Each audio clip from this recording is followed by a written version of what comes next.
ये आज सरकार का 1 वर्ष पूर्ण हुआ है और जिसको जनादेश पर्व के रूप में मनाया जा रहा है। और जनादेश में जो 3000 बीएड सहायक शिक्षक है, उनका एक ही जो जनादेश है संदेश है सरकार से, माननीय मुख्यमंत्री जी से, कि इस पूरी प्रक्रिया में किसी भी प्रकार की गलती 3000 बीएड सहायक शिक्षकों की नहीं है। मैं पूछना चाहूँगा कि किसी भी मंत्री के पास हम जब जाते हैं तो कांग्रेस का आरोप लगा करके पल्ला झाड़ लेती है, और किसी भी मंत्री से मुलाकात करेंगे तो ये कांग्रेस की गलती है, ऐसा करके अपने जो है पाले से गेंद को दूसरे पाले में फेंक देती है। मैं पूछना चाहूँगा कि केंद्र में मोदी की सरकार है, नरेंद्र मोदी जी की, वो एनसीटी चला रहे हैं कि चिट फंड कंपनी चला रहे हैं? चिट फंड कंपनी जो रहता है ऐसे झूठे वादे करती है जनता से और पैसे लूट करके भाग जाती है। ये जो 3000 बीएड सहायक शिक्षक है, पूरे देश भर में जो बीएड के उपाधि धारक है, उनके साथ जो एनसीटी ने अन्याय किया है। और लोकतंत्र में सजा उसी को मिलती है जो गलत करता है, जो जुर्म करता है।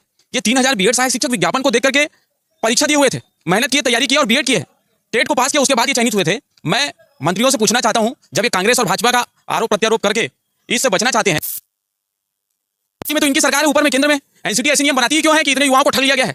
मैं एक चीज जानना चाहता हूं कि अभी डिजिटल स्कैम की बात कर रहे हैं नरेंद्र मोदी जी, तो ये जो डिजिटल स्कैम में जो स्कैम करता है उसके ऊपर सजा देने की बात करते हैं, कैसे उससे बचा जाए? जब शासन ही ऐसा स्कैम युवाओं के साथ करेगी, एनसीटी जैसी बड़ी संस्था जिसमें आईएएस सेक्रेटरी लेवल के लोग बैठे हैं, नियम बनाते हैं, ऐसा नियम बनाती है कि कोर्ट उसका पलीता लगा देता है, और ये जो बच्चे बेसहारा तरीके से घूम रहे हैं, सड़कों को छान रहे हैं कि हमारे साथ क्या होगा, हजारों की संख्या में यहाँ पर सैकड़ों ऐसे युवा हैं जो सरकारी नौकरी छोड़कर क्या है, कोई ऐसे सुविधा पद छोड़कर क्या है। बात नौकरी का नहीं है, लोकतंत्र पर आस्था का है, कानून पर आस्था का, विश्वास का है। आज युवा अगर ऐसे उनका जो विश्वास और आस्था डगमगाएगा शासन से, ऐसे शासकीय संस्थाओं से, तो किस पर विश्वास करेगा? मैं पूछना चाहता हूं छत्तीसगढ़ सरकार से, एक और बस्तर में जो नक्सली समर्पण कर रहे हैं उसको शासन क्या कर रही है, नौकरी देकर के मुख्य धारा में लाना चाहती है, और एक और जो नौकरी कर रहा है उसको नौकरी से निकाल करके मुख्य धारा से बाहर भेजना चाहते हैं। तो मैं तो शासन से यही प्रार्थना करता हूं, बहुत सारे ऐसे युवा हैं मनोदशा बहुत खराब है, कोई किसी प्रकार के ऐसे कदम ना उठा ले, किसी की जान चली जाए, कोई अपने आप को आत्महत्या कर ले। बहुत सारे ऐसे साथी जो आत्महत्या करना चाहते हैं, उसको हम लोग रोक करके रखे हैं, भाई ऐसा मत करो, शासन आपकी जरूर सुनेगी। मैं माननीय मुख्यमंत्री जी से आपके चैनल के माध्यम से प्रार्थना करता हूँ, ये जो युवा है 3000, उन्होंने किसी प्रकार की गलती नहीं की है, गलती एनसीटी ने की है, और किसी प्रकार के राजनीतिक आरोप लगाने के बजाय इनकी बातों को सुना जाए और इनको स्थान दिया जाए। बात नौकरी का नहीं है, एक बात मैं क्लियर करना चाहता हूँ। जी जी, देखो अब क्या है, माननीय न्यायालय के जो आदेश है उसमें जो पूरी गलती है, जो नियम बनाने वालों की गलती है। सिर्फ 11 अगस्त के पहले जिसकी नियुक्ति हुई है वो पात्र हो जाएंगे, 11 अगस्त के बाद जिसकी नियुक्ति हुई है अगस्त 2023 के बाद वो पात्र हो जाएंगे, ये कैसा भैया?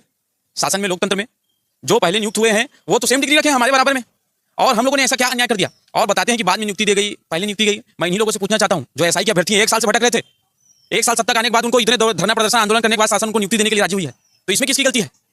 कई ऐसे युवा हैं एसआई अभ्यर्थी जो जिनकी शादी हो गई है और गृहस्थ आश्रम में वो अपनी आने वाली संतान पैदा नहीं कर पा रहे थे, सिर्फ इसलिए प्रेग्नेंट नहीं हो पा रहे थे क्योंकि उसको दौड़ना है, फिजिकल टेस्ट देना है, इसके लिए इसमें कौन अन्याय किया है? मैं तो शासन के सभी लोगों से करबद्ध प्रार्थना करता हूँ, नौकरी तो कोई भी कर लेगा, कहीं भी कर लेगा, रोजी रोटी मजदूरी कहीं भी चला लेगा, लेकिन लोकतंत्र से और शासन से जो लोकतांत्रिक संस्थान है उससे जो आस्था और विश्वास टूट जाएगा युवा का, वो दोबारा नहीं जुड़ पाएगा। एक बार करबद्ध प्रार्थना करता हूँ माननीय मुख्यमंत्री जी श्री विष्णुदेव साय जी से, ये जो जनादेश आज 1 वर्ष पूर्ण करने पर ये मना रहे हैं, तो हम सबों का जी, जितने युवा हैं इसमें भी सरकार की बहुत बड़ी भूमिका है युवाओं की, हम सबके विनती को सुने माननीय विष्णुदेव सरकार मुख्यमंत्री जी, और हमको न्याय प्रदान करें, ऐसी व्यवस्था कर दे कि इन किसी भी की नौकरी ना जाए। मेरी एक ही प्रार्थना है। धन्यवाद।